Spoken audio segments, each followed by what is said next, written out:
Halo semuanya, bismillahirrahmanirrahim. Assalamualaikum warahmatullahi wabarakatuh. Semangat pagi, pagi, pagi, pagi. Yes. Alhamdulillahirrahmanirrahim, pada kesempatan kali ini kita masih diberikan kesehatan serta kesempatan sehingga bisa melaksanakan pembelajaran pendidikan Pancasila dan kewarganegaraan. Untuk minggu ini kita sudah masuk ke bab yang ketiga di semester 2 ini. Silakan untuk persiapan disiapkan terlebih dahulu buku cetak, kemudian buku tulis pembelajaran, alat tulis dan lain-lain untuk kelancaran pembelajaran pada kesempatan kali ini. Ya, apabila sudah silakan bisa dibuka halaman 69. Kita akan belajar mengenai pengaruh ilmu pengetahuan dan juga teknologi terhadap negara kesatuan Republik Indonesia. Dan di pertemuan kali ini kita akan bicara mengenai pengaruh-pengaruh yang positif saja. Ya, sebelum minggu depan kita bicara pengaruh negatif terkait dengan iptek. Ya, langsung saja kita mulai pembelajaran pada kesempatan kali ini. Untuk yang pertama, saya ingin menyampaikan statement atau pendapat saya mengenai ilmu pengetahuan dan teknologi sekarang ini. Menurut saya, abad 20 merupakan masa di mana ilmu pengetahuan dan juga teknologi berkembang sangatlah pesat. Ya, lihatlah dari awal tahun 2000 sampai sekarang tahun 2021, teknologi berkembang sangatlah pesat. Misalkan di bawah gambar itu, di bawah tulisan itu ada gambar di mana ada beberapa hal yang berkembang sangatlah pesat. Di antaranya yang pertama sarana transportasi. Seberapapun jarak yang memisahkan antara satu orang dengan orang lain, baik itu antar provinsi, antar kabupaten, bahkan antar negara, kita bisa menjamahnya dengan jarak tempuh yang lebih singkat. Karena apa? Karena transportasi itu sudah semakin berkembang.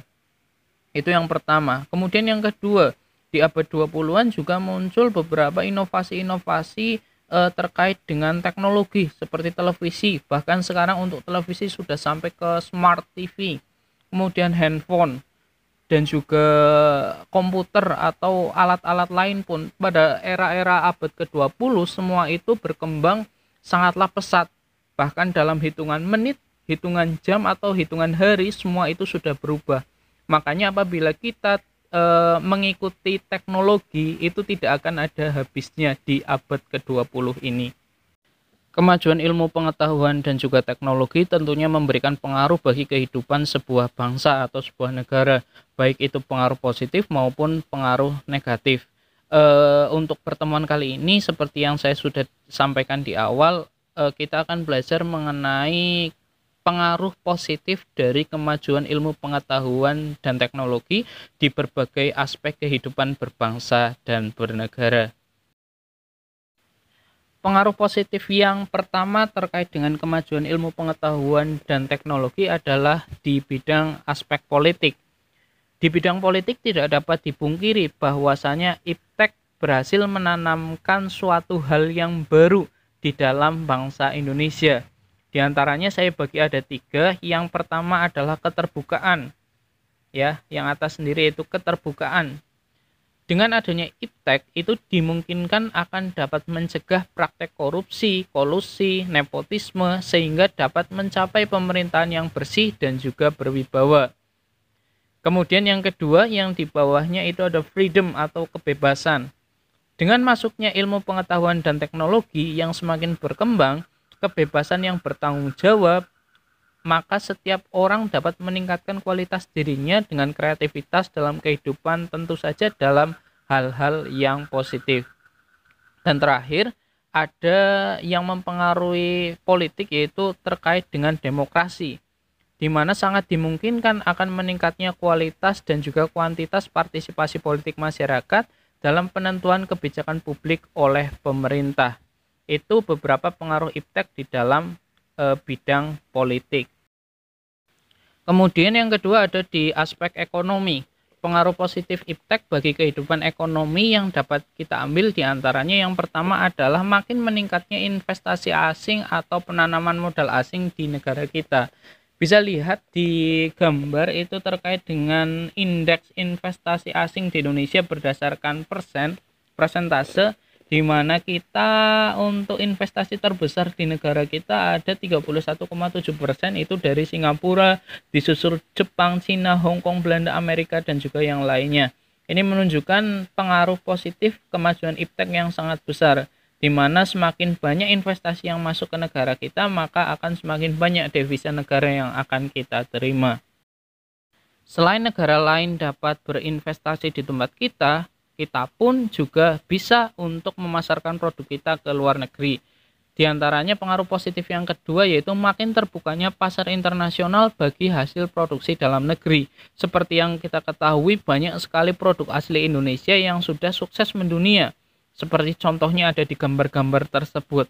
Dan seharusnya masih ada banyak-banyak produk yang dapat bersaing lagi di dunia global, tergantung bagaimana pengelolaan dari perusahaan tersebut. Kemudian yang ketiga yaitu mendorong para pengusaha untuk meningkatkan efisiensi dalam menghilangkan biaya yang tinggi. Bahkan sekarang kalau kita lihat banyak pabrik-pabrik atau banyak perusahaan-perusahaan yang sudah mempekerjakan mesin sebagai alat utama dalam memproduksi produk. Ya mungkin ini sebuah peningkatan untuk mendorong efisiensi. Namun di sisi lain juga ketika peran manusia sudah digantikan oleh mesin, maka akan semakin banyak juga pengangguran. Ya ini seperti dua sisi mata uang yang tidak dapat dipisahkan. Satu memang menguntungkan, tetapi di satu sisi itu juga merugikan. Menguntungkan pengusaha tapi merugikan pekerja. Untuk pengaruh positif yang keempat yaitu meningkatnya kesempatan kerja dan juga devisa negara. Dimana kalau kita perhatikan pada era-era sekarang ini, kita untuk mencari pekerjaan cukup hanya duduk di depan komputer atau di depan laptop, atau kita hanya mengetik di HP saja.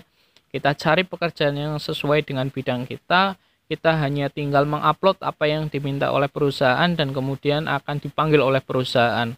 Dan bahkan sekarang tidak hanya kita dapat bekerja di perusahaan dalam negeri saja, kita untuk mencari pekerjaan di luar negeri pun sangatlah mudah dengan teknologi yang semakin pesat saat ini. Kemudian setelah pekerjaan kita sudah mendapatkan, devisa negara juga sudah bertambah, maka pengaruh positif yang kelima yaitu meningkatkan kemakmuran dari masyarakat.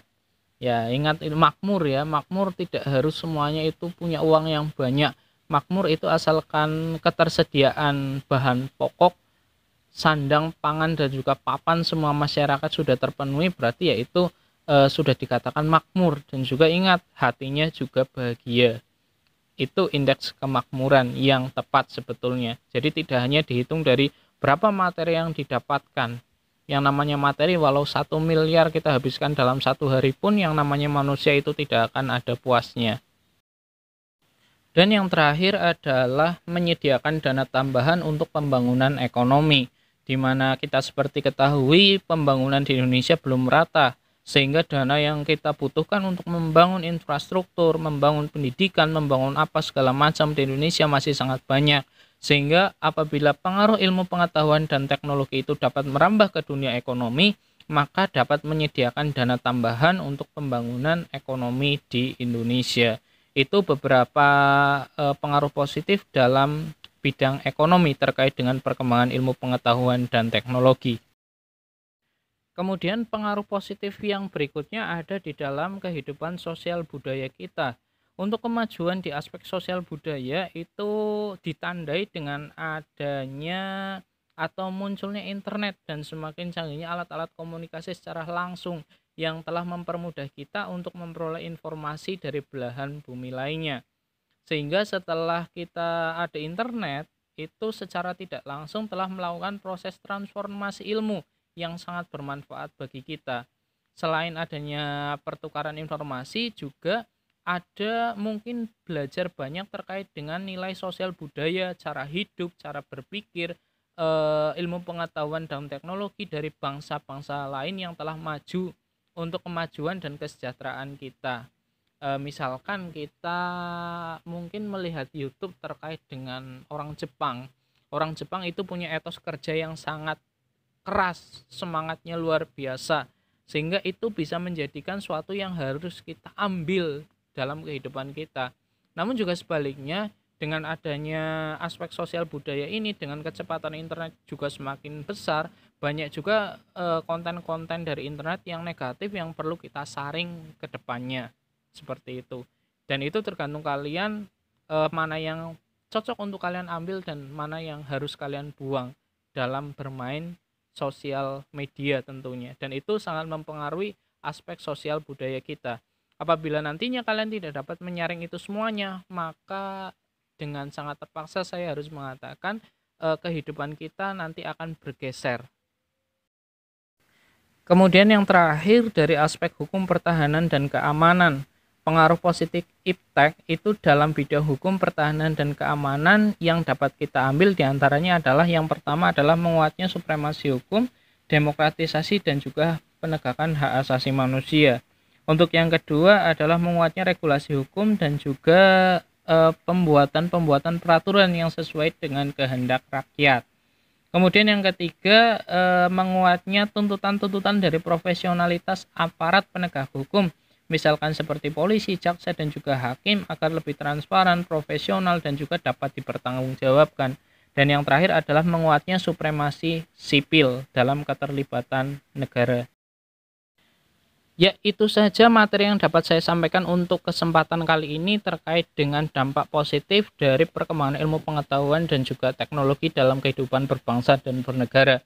Untuk penugasan silakan kalian buka halaman 74. Di situ ada tugas mandiri 3.1. Silakan kalian baca, judulnya adalah 24 kepala daerah sepakat dengan e-budgeting. Setelah itu di bawah itu ada 5 pertanyaan. Tapi saya tidak menyuruh kalian untuk mengerjakan semuanya. Kalian pilih 2 soal saja. Bebas mau pilih soal yang mana, silakan kerjakan 2 soal saja. Kemudian bisa diupload di Google Classroom kelas masing-masing. Baik, itu saja pembelajaran yang dapat kita laksanakan pada kesempatan kali ini. Silakan dikerjakan untuk tugasnya, ditulis tangan dan dikirim ke forum Google Classroom masing-masing. Untuk minggu ini sudah memasuki PSBB di Kabupaten Cilacap. Jangan lupa gunakan masker apabila keluar rumah, rajin cuci tangan menggunakan sabun dan juga social distancing. Semoga hal ini dapat segera berlalu dari daerah kita dan semoga kita dapat belajar sesuai dengan yang diharapkan, yaitu dengan tatap muka. Sekian, terima kasih. Billahi taufik walhidayah. Wassalamualaikum warahmatullahi wabarakatuh.